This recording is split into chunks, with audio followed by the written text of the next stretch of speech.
Astro సిండికేట్లో మీ personal and business promotions కోసం కింది నెంబర్కు కాంటాక్ట్ చేయండి.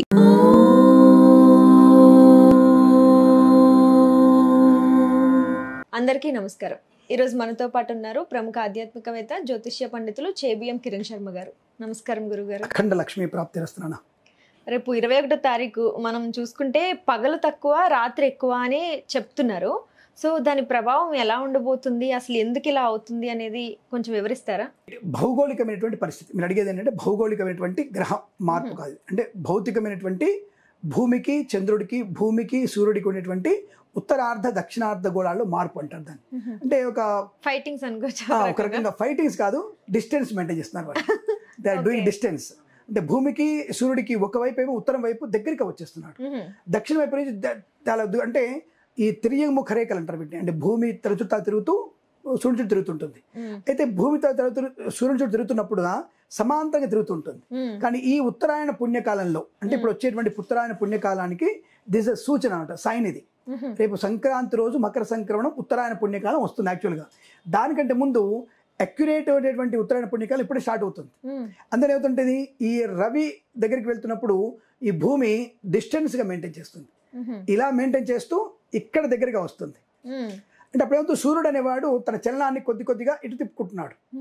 దానివల్ల ముఖం మార్చుకుంటున్నాడు. ఒక రకంగా భూమి ఏమో అలిగిపోతుంది, సూర్యుడేమో ముఖం మార్చుకుంటున్నాడు.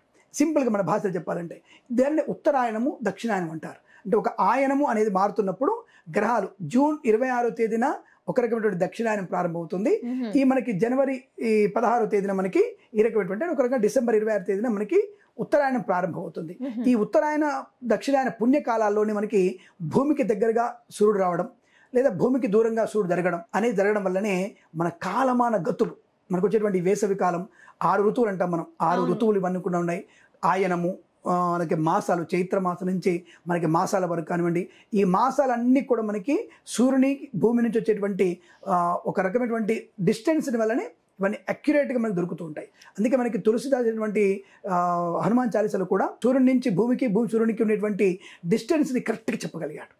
సో ఇలా అనేకమైనటువంటి ఈ యొక్క స్థాన చలనం అంటే భూమికి రవికి స్థాన చలనం వల్ల సూర్యోదయం తక్కువ గంటలుగా, సూర్యాస్తమయం తర్వాత నిద్రా సమయం అంటే మనకి రాత్రి సమయం అనేది దాదాపుగా మనకి 16 గంటలుగా ఉంటుంది. అయితే నిజంగానే ఉండబోతుంది రేపు. అంటే అటువంటి సహజమైనటువంటి తత్వమే 16 గంటల రాత్రి ఉంటుంది. ఈసారి 16 అవర్స్ రాత్రి ఉంటుంది మనకి, నిజంగానే ఉంటుంది అది.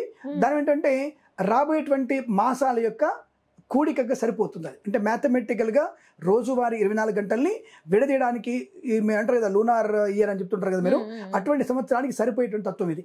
ఇలా మనకి రాత్రి 4 గంటలు పెరగడం, 26వ తారీఖున రాత్రి తగ్గడం, అప్పుడు రాత్రి తగ్గిపోతుంది, బ్యాలెన్స్ అయిపోతుంది అంతే. దానివల్ల ఏంటంటే మనకి సంవత్సరం యొక్క ఈ కులమానం అనేది కరెక్ట్గా ఉంటుంది. దానివల్ల ప్రయోజనం బాగా ఉంటుంది.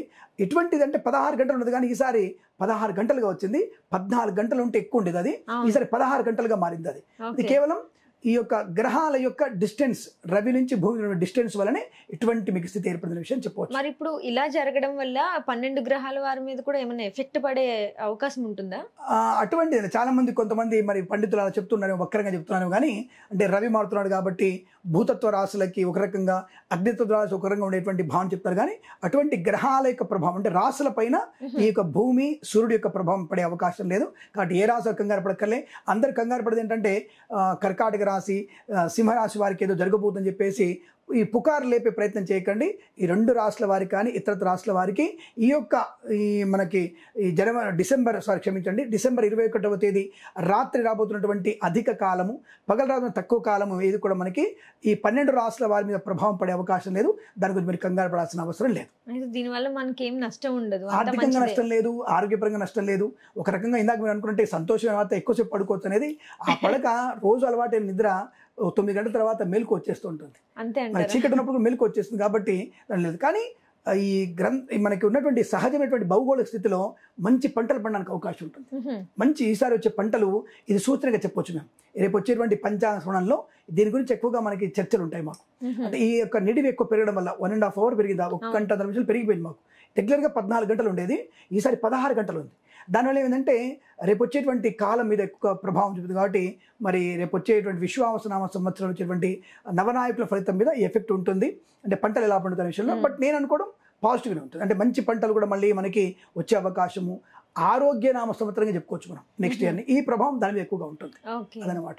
సో మనకి ఏ నష్టాలు లేవు కాబట్టి సంతోషమే. హ్యాపీగా ఇలా ఉండొచ్చు. వచ్చినా కూడా సంతోషమే. 21వ తేదీ రాత్రి బ్రహ్మాండంగా మీరు హాయిగా 14 గంటలు పడుకోవచ్చు. 2 గంటలు ఎక్స్ట్రా పడుకోవచ్చు. సో చాలా చక్కగా తెలియజేశారు. ధన్యవాదాలు గురు. శుభమస్తు, అఖండ ఐశ్వర్యమస్తు. ప్రేమతో మీ కిరణ్ శర్మ.